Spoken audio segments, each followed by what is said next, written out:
하나님의 평화가 여러분과 함께하기를 주의 이름으로 축복합니다. 오늘 우리에게 주시는 하나님의 말씀은 마태복음 24장 9절부터 14절 말씀까지입니다. 종말의 때의 제자의 삶이라는 제목으로 말씀을 전하겠습니다. 말세 때가 되면 너희는 예수 때문에 큰 환난과 어려움을 겪게 될 것이다. 죽임을 당할 수도 있다. 예수의 이름 때문에 다른 민족이나 많은 사람들에게 미움을 받을 것이다.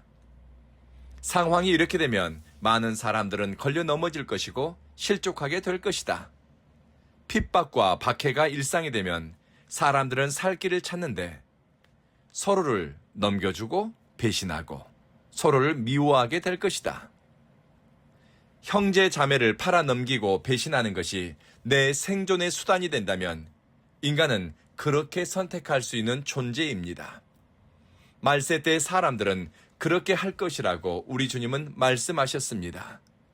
서로 사랑하라고 당부했지만 말세 때가 되면 불법이 판을 치고 서로를 미워하는 것이 시대의 정신이 됩니다. 거짓 예언자들이 나타나 미혹하니 많은 사람들이 미혹당해 헤매고 방향을 잃게 됩니다. 이런 말세의 때에도 인간이 위대한 존재가 될 수 있는 것은 믿음의 가치를 쫓아 선택할 수 있기 때문입니다. 서로를 미워하고 인간관계가 이해관계로 전락하고 고난과 생명의 위협이 일상인 것 같은 시대에도 뜻을 정해 선택하는 사람이 있습니다.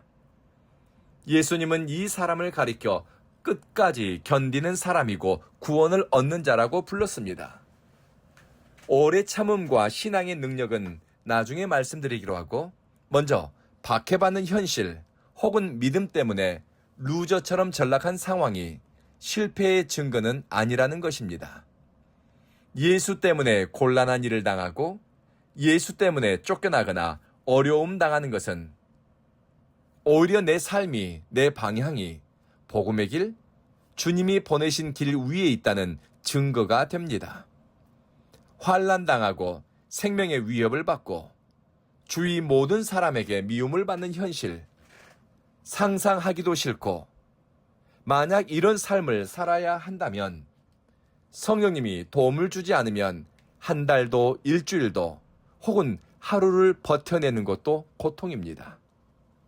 참된 그리스도인, 복음의 삶을 살아내는 성도가 내가 속한 공동체에서 혹은 가정에서 복음을 전하는 무리 가운데서 환영만 받지 않습니다. 복음은 근본적으로 인간의 원초적인 죄악을 건드립니다. 인간 내면에 있는 욕망, 집착, 미움, 타락한 욕구, 증오, 죄에서 자란 것들을 건드리니 복음이 선포되는 자리에는 저항이 생깁니다. 복음 때문에 긴장이나 불편한 관계가 형성될 수도 있습니다. 예수님은 박해의 시대에 예수 때문에 미움을 당하는 것, 위협을 받는 것은 당연한 수순임을 제자들에게 미리 언급하셨습니다. 하나님 나라의 가치와 세상의 가치가 충돌하고 예수 중심의 삶과 자기 중심의 문화가 충돌하기 때문입니다. 선교학계에서 가장 주목하는 선교의 황금 어장이 있습니다. 바로 인도입니다. 종교의 나라이고 종교 박물관인 인도는 중동 아랍으로 통하는 선교의 관문입니다. 국경 개념이 아니라 문화와 언어권으로 분류하면 전 세계 선교사 파송 2위 국가가 인도입니다. 어떤 자료를 보니 인도는 약 8만 명의 선교사를 파송했다고 합니다. 인도의 슬럼가와 오지 마을, 힌두교 마을과 무슬림 집성촌에서 회심과 집단 개종이 오늘날에도 일어나고 있습니다. 성령의 역사가 초월적이면서도 신비한 사건을 통해 나타납니다. 수많은 사람이 복음을 받아들이고 청년들이 주님께 돌아옵니다. 하지만 현실은 전도자들이 복음 때문에 목숨을 걸어야 하는 상황이 생깁니다. 예수 때문에 공동체에서 쫓겨나고 폭력과 박해를 몸으로 받아내야 합니다. 제 인도인 친구들, 인도의 동역자들은 그런 위협과 박해, 육체적, 물질적 손해를 보는 일도 예수를 위한 일이라면 기꺼이 감당하고 또 그 좁은 길을 통해 자신이 그리스도가 초대한 길 위에 있음을 확신합니다. 말세의 가장 큰 특징은 사랑이 식는 것입니다. 사람들은 서로를 미워하고 자기 이익을 위해서나 혹은 이런저런 이유로 서로를 배신하고 미워합니다. 부모, 형제자매, 이웃과 친구가 없습니다. 이용의 대상만 있습니다. 시대 정신이 미움이고 사람들의 내면에 강력하게 역사하는 에너지는 미움, 증오, 혐오, 차별, 지독한 이기주의입니다.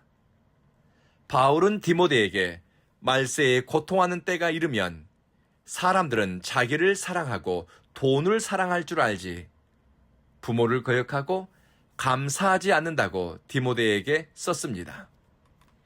단순히 세상이 악하기 때문에 사랑이 식어지는 것이 아닙니다.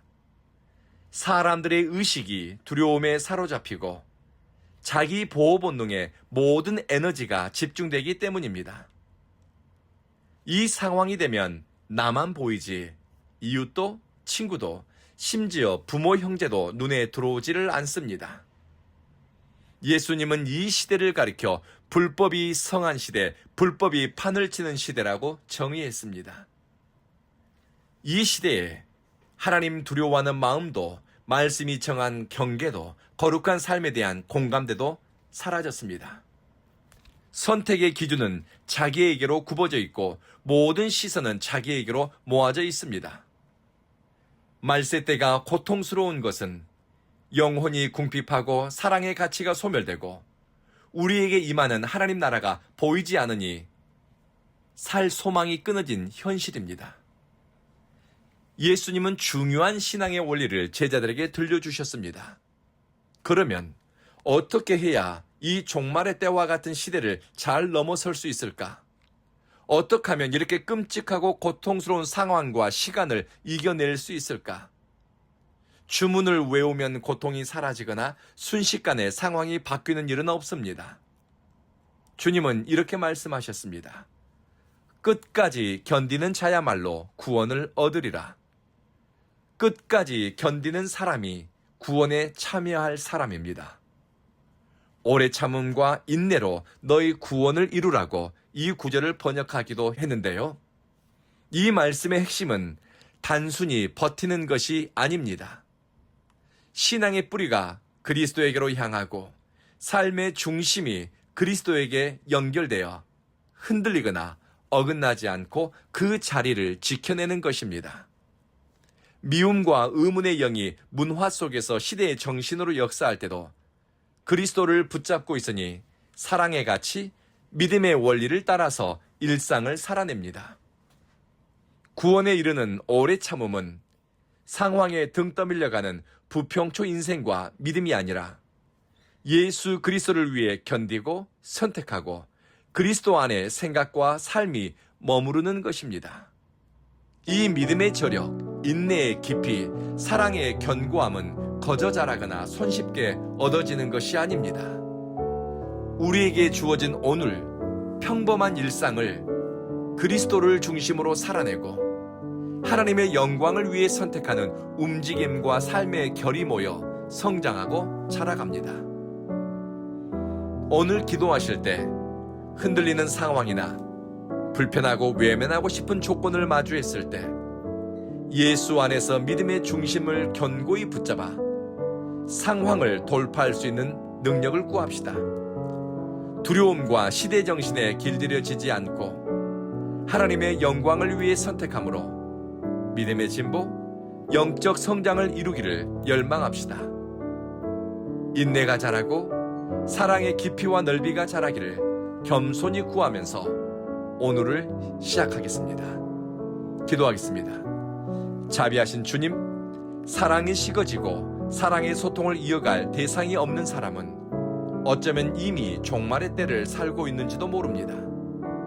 누구도 믿지 못하고 또 나를 신뢰해주는 사람이 없는 인생은 미래의 환난과 심판의 고통을 지금 겪고 있는지도 모르겠습니다. 우리는 누군가에게 사랑하고 신뢰할 만한 이웃이 되어주고 또 인생길에서 마음이 통하고 믿음의 가치가 통하는 좋은 믿음의 길동무 만나는 복을 내려주십시오. 환경과 조건의 감정과 선택이 등 떠밀려 가는 것이 아니라 참고 견디면서 위의 것을 바라게 하시며 정금같이 나오는 순간을 소망하니 우리 삶의 방향이 중심을 잃지 않게 하소서. 사랑하는 주님, 우리 온 교회는 예배자들 위한 교회, 하나님의 영광을 구하고 쫓는 성도들의 모임입니다. 온 교회 가운데 성령님 역사하시고 성령님이 이끌어 가시니 화목함과 평안함이 우리를 견고하게 연합되게 하소서. 마음의 소원을 품고 기도하는 사람들, 일상의 회복을 위해 주님께 구하는 성도들의 기도에 응답해 주십시오. 예수님 이름으로 기도합니다. 아멘.